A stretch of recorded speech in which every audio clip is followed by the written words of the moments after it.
Madame, Monsieur, bonjour, bonsoir, le journal des titres, installez-vous. Des tirs nourris ont été entendus dans la commune de Tabar, à proximité de l'ambassade des États-Unis au cours de la journée de jeudi. L'administration Biden a annoncé jeudi la relance du programme humanitaire Parole en faveur du Venezuela, de Cuba, de Nicaragua et d'Haïti.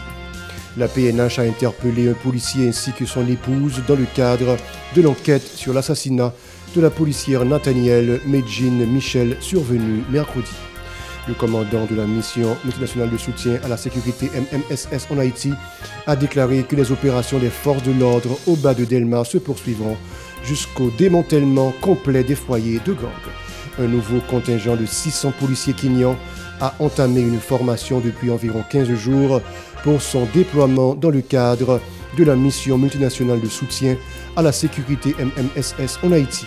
Et puis l'ambassade de la République de Chine, Taïwan en Haïti a remis jeudi un lot de 400 kits d'équipement de protection individuelle à la PNH et aux forces armées d'Haïti pour renforcer la lutte contre le banditisme.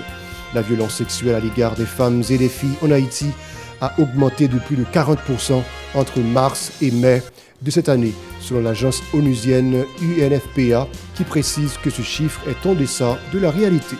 7 secteurs ont soumis le nom de leurs représentants au Conseil présidentiel de transition CPT pour la formation du Conseil électoral provisoire CEP. Restez avec nous pour le développement.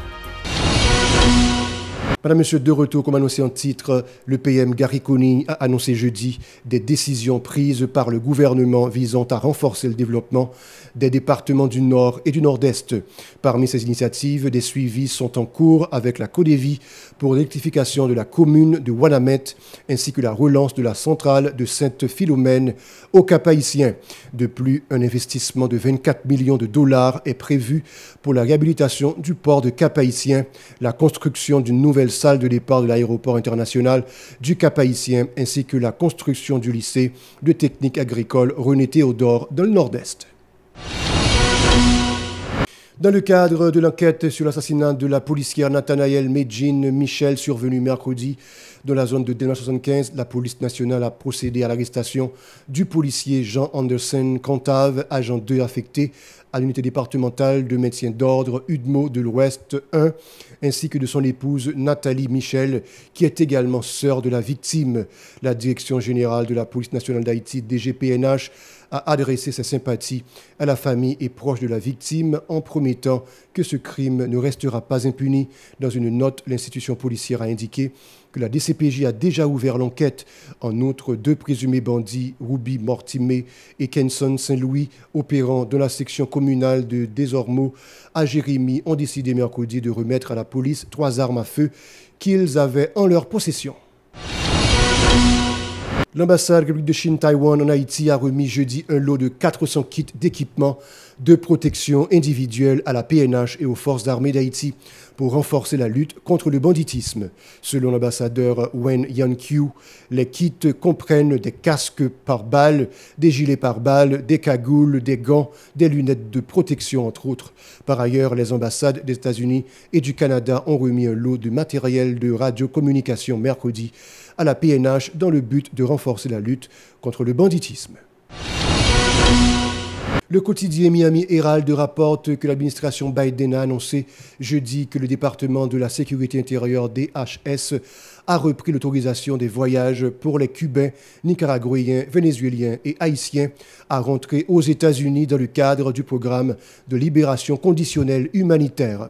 Ce programme qui permet aux ressortissants de ces 4 pays à rentrer aux États-Unis pour y travailler pendant une durée de 2 ans a été suspendu en raison des fraudes liées au parrainage. Le DHS précise que toute personne surprise en train de commettre des fraudes ou tentant d'exploiter les personnes approuvées à des fins lucratives sera déférée aux forces de l'ordre.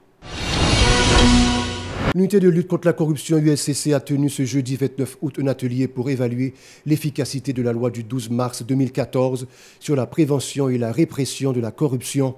L'événement, qui a rassemblé des personnalités de l'État et des représentants de l'Office des Nations Unies contre la drogue et le crime a permis de mettre en lumière les avancées législatives obtenues, mais aussi les insuffisances persistantes 10 ans après l'adoption de la loi, selon les propos de Maître Hans-Jacques Ludwig Joseph, directeur général de l'UNCC. Ces déclarations au micro de Vladimir Prédeville et Marie-Carmel Auguste.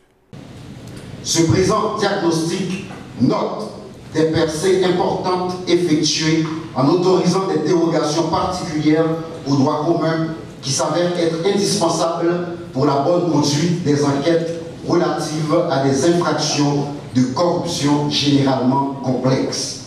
Il s'agit entre autres de la prescription vicénale de l'action publique en matière de corruption, de l'imprescriptibilité des peines infligées pour des faits de corruption, de la levée du secret professionnel et bancaire pour les enquêtes de corruption, de la réduction des peines en cas de coopération du prévenu et de la reconnaissance des techniques d'enquête spéciale.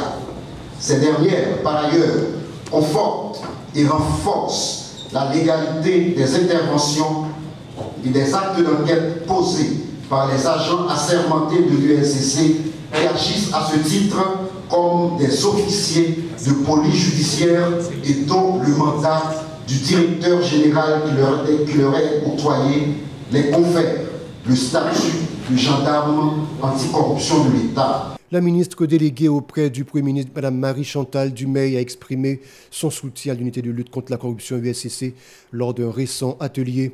Elle a salué les progrès accomplis dans la lutte contre la corruption et a exhorté les institutions à redoubler les efforts face à ce fléau. Mme Dumey a souligné l'urgence d'une action concertée, rappelant que la population excédée par les effets persistants de la corruption attend des mesures concrètes pour éradiquer ce mal profondément enraciné dans l'héritage colonial. Ces propos au micro de Vladimir Prédeville et de Marie-Carmel Auguste. On n'agit plus ouvertement comme autrefois. Les institutions en charge de combattre ce fléau doivent profiter de ce momentum. Les conditions sont réunies. Le gouvernement en a fait son cheval de bataille.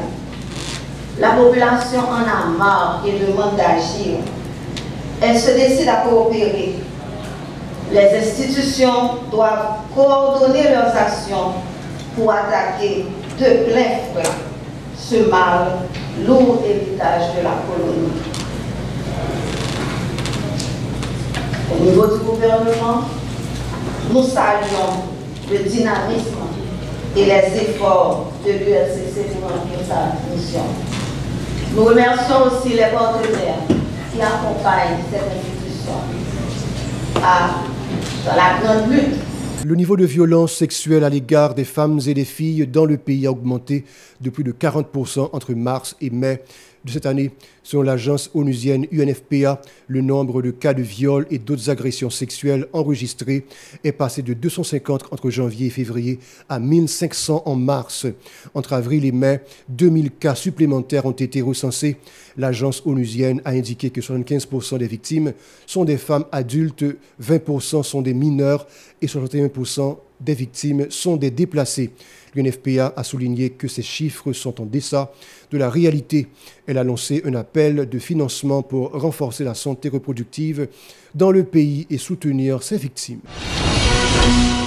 La Fondation de Grande-Guitonne pour épanouissement social, Fonds Grand-Guess, organise 3 journées de clinique mobile du 28 au 30 août dans les locaux de Extec situés dans la commune de Delma. Sabine Basquin, coordonnatrice de la Fondation, affirme que cette série d'activités de la Fonds Grand-Guess vise à offrir des consultations générales et de dentisterie pour la population et à former les jeunes intéressés afin de pouvoir prodiguer les premiers soins à une personne en détresse physique. Suivons ces propos au micro de Véron Arnaud et de Max Koni-Orissa. Activité jeudi en fait 2e jour parce que c'est hier nous lançons le premier jour d'activité.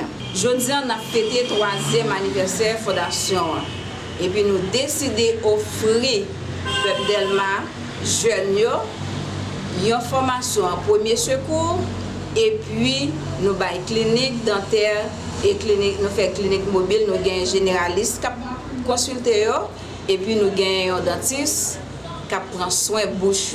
Oui, consultation gratuite et formation gratuite. Parce que c'est une fondation qui offre jeunes. Ce n'est pas seule série d'activités que la fondation a fait. L'année dernière, nous avons porté kids dans plusieurs camps qui étaient gagnés et nous avons participé dans la clinique mobile avec MSPP, l'IFER. Nous avons en perspective pour nous mettre sous pied une maison de retraite pour 3e âge. Parce que nous pensons à jeunes, nous pensons avec les gens qui sont dans 3e âge. Nous avons un pile dossier qui est en perspective. Bon, le message que j'ai pour l'autorité, c'est un message qui est clair et net. Nous avons demandé qu'un événement comme ça a fait pour supporter nous. Parce que nous écrivons, nous ne répondons pas. Nous avons demandé support parce que c'est mère pile, chai palo. Médecins, nous avons demandé tout. Dès que nous avons fait un événement comme ça, nous invitons. C'est ça qui offre les jeunes, ça qui offre le peuple. De son côté, James Avril, l'un des formateurs représentant la structure médicale de l'unité mobile de premier secours UMPS, a apporté des précisions concernant les étapes de cette formation. Les détails. Assister jeunesse là pour qu'on ait comment pour bailler soin, comment pour capable sauver la vie. Et ces missions ça que nous gagnons, sont formation en 3 jours, nous sommes 2e jour de formation. Et moi-même je fais partie de formateurs qui ont formé à Monsayo. Et parmi Monsayo, il y a des gens qui ne connaissent pas grand-chose dans le domaine, mais il y a tout qui sont étudiants en sciences infirmières, il y a tout qui est étudiant en médecine. Donc actuellement, là, tout débarqué pour être capable de venir perfectionner comment pour sauver la vie. Mais les formations, ça lit théorie pratique? Bien sûr. Hier, nous avons fait théorie seulement. Jeudi à lui-même, c'est pratique. Que nous avons bientôt, tout à l'heure, nous allons pour nous démarrer avec patience de pratique. Que nous allons montrer les gestes qui sauvent de manière pour capable même assister l'autre. Et pas seulement PLS, c'est position latérale de sécurité. On n'a pas appris tout comment on est capable de pratiquer RCP sur une réanimation cardio-pulmonaire. Là, on connaît comment pour capable aider au monde qui a tout fait, qui c'est manœuvre MLIC. Et là, on connaît tout comment pour capable assister au monde si on a un espace qui est dangereux, comment on est capable de faire des méthodes de déplacement d'urgence pour capable de mettre le monde dans un espace sécuritaire. Pour ne citer que cela. Voilà, c'est la fin du journal. Restez avec nous pour la suite de la programmation.